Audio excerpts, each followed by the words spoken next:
In some countries like Germany, for example, driving license is a privilege. The society gives you the privilege to drive a car on the roads, and it's not a right. And it's a right that we in South Africa abuse. A few years ago, the World Health Organization found that almost 6 out of every 10 accidents in South Africa are alcohol related. About 40 South Africans on average will die on our roads today. When we look at the number of fatalities, we're looking at 14,000 plus for 2017, 2016 and so on. So there is not a culture of road safety in South Africa. Law number one, every time when you're in a car, buckle up. Doesn't matter how many airbags, the first line of defense and protection, seatbelt. But we all know people who consider safety belts a mere decoration. If you're one of those people, the technical director for Global NCAP has this frightening message for you. Well, when you're driving at 60 kilometers an hour, if you don't protect yourself, it's like if you crash, it's like falling from 18 meters, which is about 5th floor.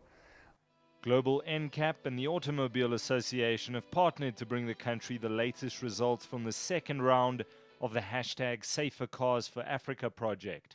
4 models making up some of the biggest sellers in South Africa were shipped to Germany to undergo crash testing.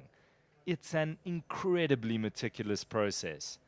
There's a tolerance for error of just 20 millimeters when crashing a vehicle. Nails are placed on the barrier and on the bumper of the car, with each having to hit the center of a sticker on the corresponding surface. Of the 4 tests done, the Toyota Yaris comes out tops with its 3-star adult and child occupant safety rating.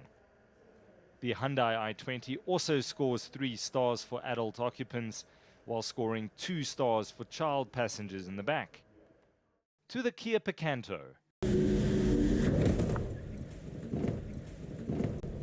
It gets a rating of 3 stars for adults and 2 stars for child occupants. Global NCAP is concerned about one thing in particular during the test. The child seat carrying a dummy for a 3-year-old child actually detached completely from the body of the car. The child seat manufacturer has taken immediate action and removed the Picanto from their recommended list of cars for this particular child restraint system. To the last crash test. Drive a locally manufactured Nissan NP300 hardbody. You'll want to watch this.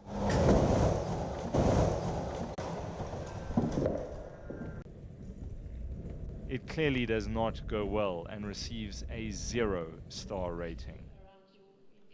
In a scathing review, the Secretary General of Global NCAP, David Ward, calls the Nissan NP300's performance shockingly bad and the vehicle poorly engineered. Ward says the Nissan is ridiculously misnamed and any accident in it carries a high risk of fatality or injury. Interestingly, the AA CEO highlights that the most expensive vehicle of the 4 tested performed the worst, saying there should be no 0-star vehicles on our roads.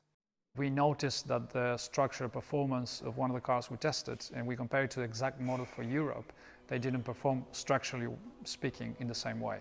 That's something else that was a bit a surprise for us. Since last year, the AA has been advocating for all new vehicles to come out with a safety rating. There is no such law at the moment, but Leighton Beard highlights consumers have a lot more power than they think.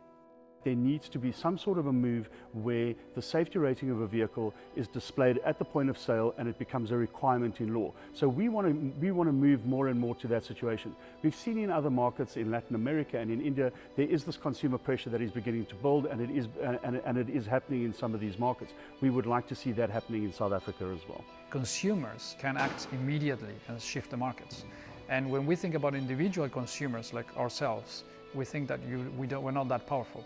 But when people stick to a certain policy or a certain idea, then we are very powerful. Just think about a fleet manager, not just an individual. Someone that actually, for example, a governmental fleet, it can be the case that government want to take the lead into this. And they, for example... They should be setting the example. Yeah, exactly. They can take the first step and they probably can say, okay, we're going to buy cars as from next year or as from next month or next... They need to announce with certain time gap, 6 months, 1 year, it's good.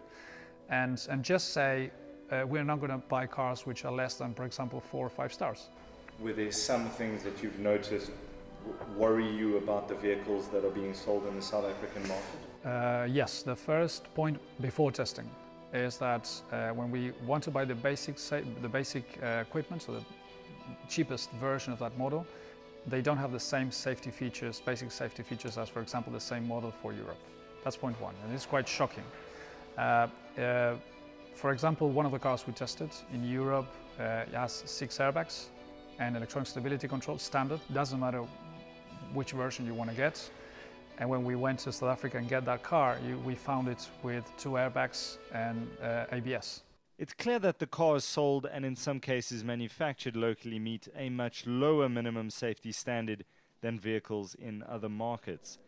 Beard, though, makes the point that vehicles remain mere instruments in the hands of drivers. We acknowledge that government has to do more, and even government acknowledges they have to do more. But at the end of the day, I think there is also a huge pressure that must be borne by the motoring and driving public in South Africa. There isn't enough responsibility, there isn't enough accountability in saying, yes, we are part of the problem. It all comes down to whether or not there is a culture of road safety in South Africa. The safety of the car is just one aspect of it. And let's be honest, everybody knows somebody who's bought their license, drives drunk, or who sits on their safety belt instead of buckling up properly. Until you start changing the behavior of drivers, the cars can be as safe as they want. Michael Appel in the crash test facility in Landsberg in Germany.